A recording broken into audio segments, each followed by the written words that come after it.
Hello friends, ಇವತ್ತಿನ ವಿಡಿಯೋದಲ್ಲಿ ಬಾಳೆಹಣ್ಣಿನ ಹಲ್ವ ಹೇಗೆ ಮಾಡೋದಂತ ನೋಡೋಣ. ಇಲ್ಲಿ ಒಂದು 5 ಬಾಳೆಹಣ್ಣನ್ನು ನಾನು ತಗೊಂಡಿದ್ದೇನೆ ಫ್ರೆಂಡ್ಸ್. ಈಗ ಒಂದು ಪಾತ್ರೆಗೆ 1 ಚಮಚ ತುಪ್ಪ ಹಾಕ್ಕೊಂಡು ಇದನ್ನೀಗ ಎಲ್ಲ ಕಡೆ ತುಪ್ಪವನ್ನು ಚೆನ್ನಾಗಿ ತಿಕ್ಕಿ ಬೇರೆ ಕಡೆ ಇಡ್ತಿದ್ದೇನೆ ಫ್ರೆಂಡ್ಸ್.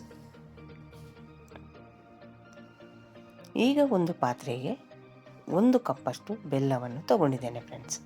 ಈಗ ಇದಕ್ಕೆ ಒಂದು ಅರ್ಧ ಗ್ಲಾಸಷ್ಟು ನೀರನ್ನು ಹಾಕ್ಕೊಂಡು ಬೆಲ್ಲವನ್ನು ಕರಗಿಸ್ಕೊಳ್ಳೋಣ ಫ್ರೆಂಡ್ಸ್. ಇಲ್ಲಿ ಏನು ಬೆಲ್ಲ ಪಾಕ ಬರುವಂಥ ಅವಶ್ಯಕತೆ ಇಲ್ಲ ಫ್ರೆಂಡ್ಸ್. ನೀವು ಪುಡಿ ಬೆಲ್ಲ ಏನಾದರೂ ತಗೊಂಡಿದ್ದೀರ ಫ್ರೆಂಡ್ಸ್, 1 ಕಪ್ಪಷ್ಟು ಬೇಡ, ಯಾಕಂದರೆ ಬಹಳ ಸಿಹಿ ಆಗ್ಬೋದು ಫ್ರೆಂಡ್ಸ್.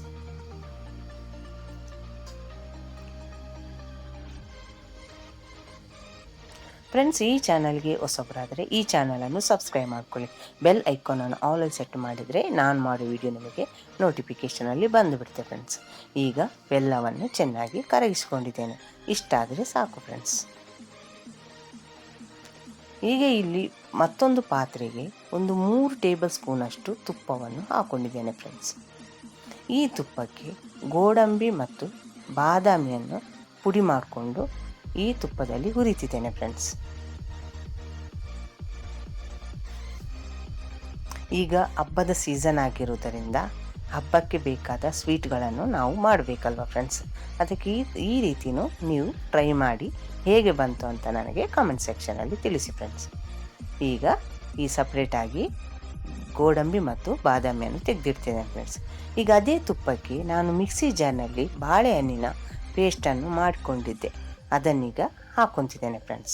ಈಗ ಈ ಬಾಳೆಹಣ್ಣಿನ ಪೇಸ್ಟ್ ತುಪ್ಪದ ಜೊತೆ ಮಿಕ್ಸ್ ಆಗೋವರೆಗೆ ಮೀಡಿಯಮ್ ಉರಿಯಲ್ಲಿಟ್ಟು ನಾವು ಇದನ್ನು ಕುದಿಸ್ಕೋಬೇಕು ಫ್ರೆಂಡ್ಸ್.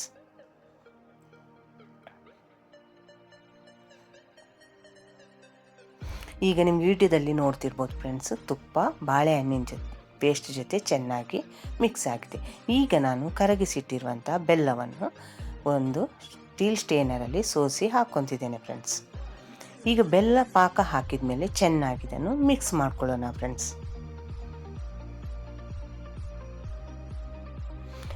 ಈ ಬಾಳೆಹಣ್ಣಿನ ಹಲ್ವ ಮಾಡೋದಕ್ಕೆ ಒಂದು 30ರಿಂದ 40 ನಿಮಿಷ ಆದರೂ ಬೇಕು ಫ್ರೆಂಡ್ಸ್.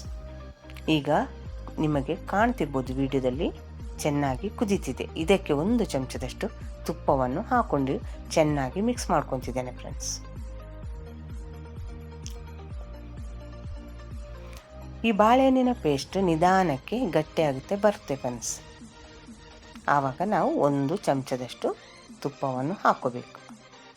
ನಾನು ಇದಕ್ಕೆ ಒಂದು 3/4 ಕಪ್ಪಷ್ಟು ತುಪ್ಪವನ್ನು ಹಾಕ್ಕೊಂಡಿದ್ದೇನೆ ಫ್ರೆಂಡ್ಸ್.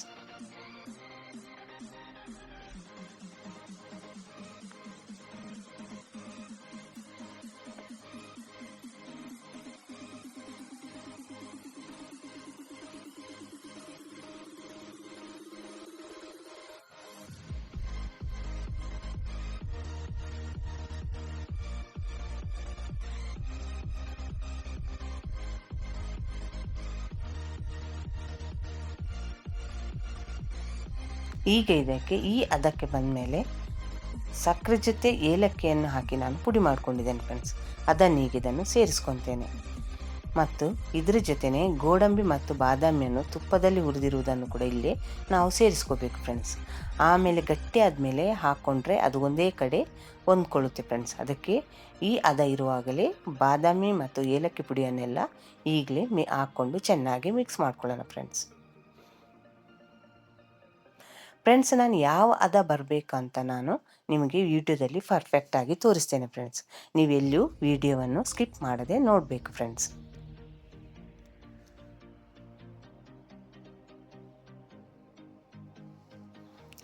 ಈಗ ಈ ಬಾಳೆಹಣ್ಣಿನ ಪೇಸ್ಟ್ ನಿಧಾನಕ್ಕೆ ಗಟ್ಟಿಯಾಗುತ್ತಾ ಬರ್ತಿದೆ ಫ್ರೆಂಡ್ಸ್.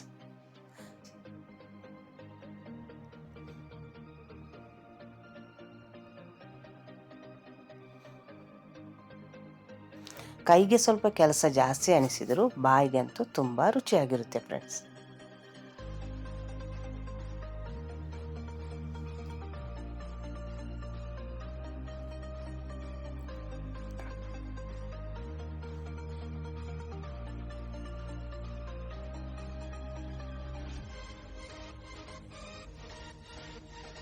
ಈಗ ಹೊಂದ್ಕೊಳ್ಳೋಕ್ಕೆ ಬಾಳೆಹಣ್ಣಿನ ಪೇಸ್ಟ್ ರೆಡಿಯಾಗಿದೆ ಫ್ರೆಂಡ್ಸ್. ಆದರೂ ಸಾಕಾಗೋದಿಲ್ಲ, ಇನ್ನೂ ಸ್ವಲ್ಪ ನಾವು ಇದನ್ನು ಚೆನ್ನಾಗಿ ಕುದಿಸ್ಕೋಬೇಕು ಫ್ರೆಂಡ್ಸ್.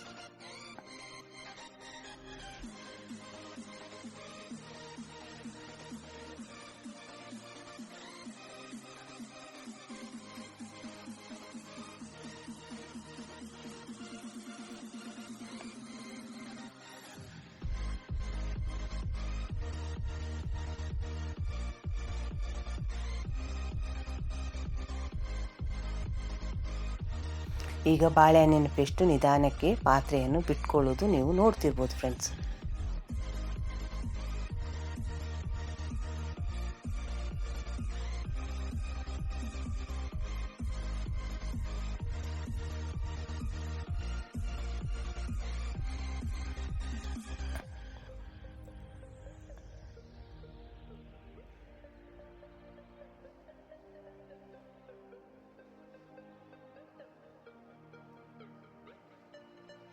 ಈ ಹದ ಬಂದರೆ ಸಾಕು ಫ್ರೆಂಡ್ಸ್. ಇಲ್ಲಿ ಪರ್ಫೆಕ್ಟಾಗಿ ನೋಡ್ಕೊರಿ, ಪಾತ್ರೆಯಿಂದ ಸಪ್ರೇಟ್ ಆಗಿದೆ.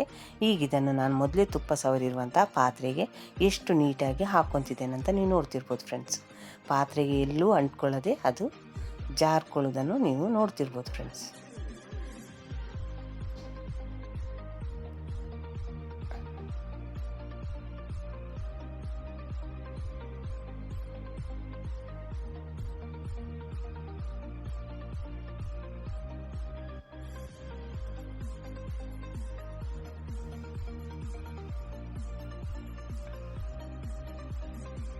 ಈಗ ಇದನ್ನು ಒಂದು 2 ತಾಸು ತಣ್ಣಗಾಗಲು ಹಾಗೆಯೇ ಸೆಟ್ ಮಾಡಿ ಬಿಟ್ಬಿಡೋಣ ಫ್ರೆಂಡ್ಸ್.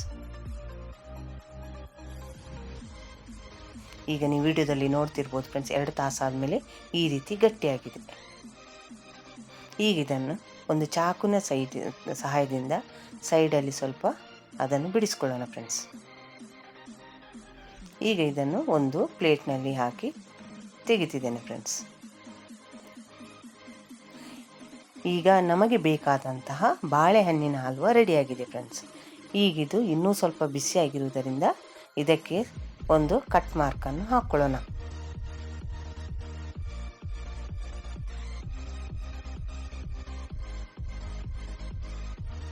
ಈ ವಿಡಿಯೋವನ್ನು ನೀವು ನೋಡಿದ್ದಕ್ಕೆ ತುಂಬ ಧನ್ಯವಾದಗಳು ಫ್ರೆಂಡ್ಸ್.